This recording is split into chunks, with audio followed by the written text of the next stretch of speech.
पवारांच्या निधनानंतर दोन्ही राष्ट्रवादी एकत्र येऊन विलिनीकरणाच्या चर्चांची सुरुवात करणाऱ्या झिरवाळांचंच खातं विलीन होतंय की काय अशा शंका वर्तवल्या जात आहेत। कारण ज्या मेडिकल चालकाकडे मंत्रालयात झिरवाळांच्या खात्यातल्या अधिकाऱ्यांनी लाच मागितली त्या व्यक्तीनं स्टिंगचे व्हिडिओ आणि साऱ्या मोडस ऑपरेंडीबद्दल धक्कादायक दावे केले।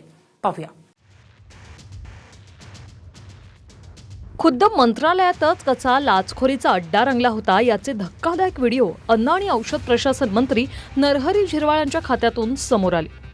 आरोपानुसार मंत्री झिरवाळांच्या कार्यालयात क्लर्क ढेरिंगे आणि पीए रामदास गाडे यांचे मेडिकलवाल्यांकडून पैसे घेण्याच्या विशेष खुणा होत्या। म्हणजे जर अपीलसाठी आलेल्या मेडिकल चालकासमोर झिरवाळांचे पीए गाडेंनी एक उभी रेष मारली तर समजायचं की मेडिकल चालकाला 50,000 द्यावे लागतील। समजा गाडींनी एक ऐवजी 2 रेषा मारल्या तर 1 लाख आणि 2 ऐवजी 3 रेषा मारल्या तर 1.5 लाख पैसे घेण्याची अशी सांकेतिक भाषा मंत्रालयात सुरू होती।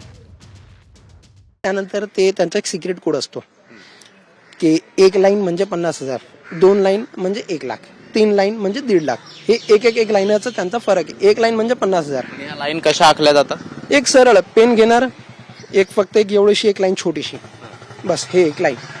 हे लाईन म्हणजे त्यांचा कोडवर्ड आहे की 1 लाईन मेडिकलच्या पेपरवर जे स्टिकी नोट असतात त्यावर ते मंत्रालयामध्ये जे लावतात त्यावर 1 लाईन मारतात आणि राजूला बोलवून ठेवतात की कोणा सुनावणी कुणाची आहे, ज्याची सुनावणी आहे त्याला घेऊन या, तर त्याला इथं आमच्या बाजूला बसवा। मंत्री म्हणजे आपले रामदास गाडे आहेत ते आमच्या समोर बसणार, आम्ही त्यांच्या समोर, आमच्या बाजूला साईडला राजू ते उभे राहणार। ते उभे राहिले तर मंत्री काय बघत नाही, फाईल काय मॅटर आहे, काय प्रकरण आहे, काही नाही बघत। कोणी काय केलं त्यांना काही घेणं देणं नाही, त्यांना फक्त आणि फक्त पैसे पाहिजेत। ते फाईल आली की लगेच फक्त एक लाईन मारतात की हां राजूला विचारतात, राजू काय प्रकरण आहे, यांचा सस्पेन्शन आहेत का कॅन्सलेशन आहेत, त्याप्रमाणे ते रेट बोलतात। माझ्यामध्ये काय झालं, राजूने सांगितलं की ह्यांचं सस्पेन्शन आहे, सस्पेन्शनसाठी ठीक आहे किती दिवस, 30 दिवस।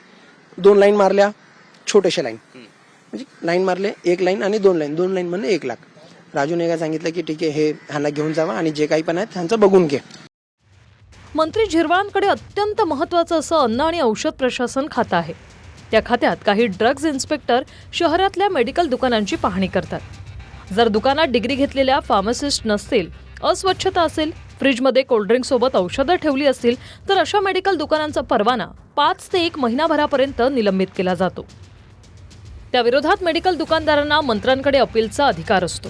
मात्र मेडिकल दुकानदारांच्या आरोपांनुसार त्यांच्या सुनावण्या मंत्री झिरवाळांऐवजी त्यांचे पीए गाडेच घेत होते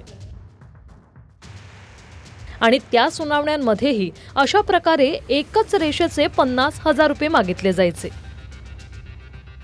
थोडीफार साफसफाई नव्हती, रोडवर दुकान आहेत, माती उडणार आहे, हे सगळ्यांना माहिती आहे। हे आहेत ते छोटे मोठे पॉईंट होते ते, त्यावर मला शोकॉस नोटीस आला, मी त्यांचा जबाब दिला। ह्याच्या विरुद्ध, कारण की आता माझ्या भाड्याची दुकान आहे, भाड्याचं घर आहे, 1 महिन्यासाठी मी दुकान बंद करणार तर लॉस माझा आहे, म्हणून ह्या आदेशाच्या विरुद्ध मी मंत्रालयामध्ये गेलो। हेअरिंगमध्ये मला भेटले डॉक्टर रामदास गाडे, तेच सगळ्यांची हेअरिंग घेतात। हेअरिंग घेतल्यानंतर ते त्यांचे हेअरिंग रामदास गाडे घेतात, मंत्री महोदय हेअरिंग घेत नाहीत? नाही, मंत्री महोदय हेअरिंग कधी नाही घेत।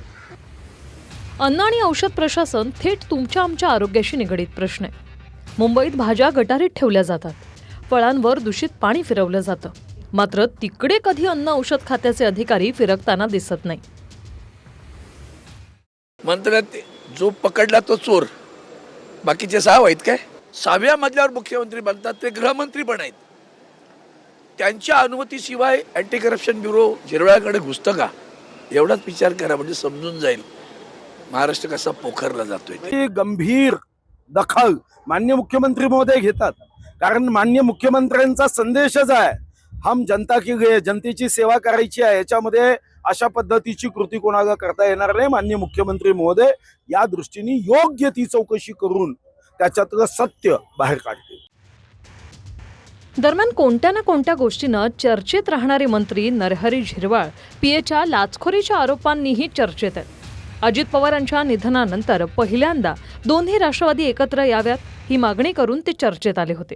आता मात्र सद्यस्थितीत पीएवरच्या आरोपांमुळे झिरवाळांचंच मंत्रिपद विलीन होतंय की काय अशी चर्चा होतीये। मी काही पाहिलं नाही काय टीव्ही 9च्या हाती काय नवीन काय आलंय। व त्या बाबतीमध्ये काही लोक ज्यांनी घेत होते त्यांना आता अटक झालेली आहे आणि स्वतः गृह मंत्रालय त्याच्यामध्ये लक्ष घालत आहे.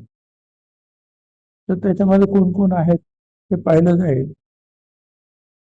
मंत्री महोदयाने तू सांगितलं, मला तर काही कल्पना नाही, परंतु तसं जर कोणी सिद्ध झालं त्याच्यातून तर मी कधी राजीनामा द्यायला तयार आहे, असं झिरवळ यांनी सुद्धा सांगितलं. प्रतिभा निश्चित मलिन होते, त्याच्यामुळेच आपल्या कार्यालयामध्ये नेमला जाणारा स्टाफ हा सुद्धा चिकित्सा करूनच त्या ठिकाणी नेमला जावा आणि स्पष्टपणाची सुद्धा मंत्री म्हणून मंत्री कार्यालयाकडे गेलीच पाहिजे की अशापैकी कुठली गोष्ट खपून घेतली जाणार नाही. याची खबरदारी सर्वांनीच घेतली पाहिजे, कारण शेवटी अशा घटना ज्या वेळेला घडत असतात त्याच्यामुळे सरकारच्या प्रतिमेवरती परिणाम होत असतो, त्या मंत्र्यांच्या अखत्यारीमध्ये ती बाब येते, त्यांच्याही प्रतिमेवरती परिणाम त्या ठिकाणी होत असतो. या दृष्टिकोनातून आम्ही त्यांच्याशी चर्चा केलेली आहे आणि इतरही सर्वांनाच त्या पद्धतीच्या सूचना दिलेल्या आहेत. कृष्णा सोनारवाडकर, TV9 मराठी, मुंबई.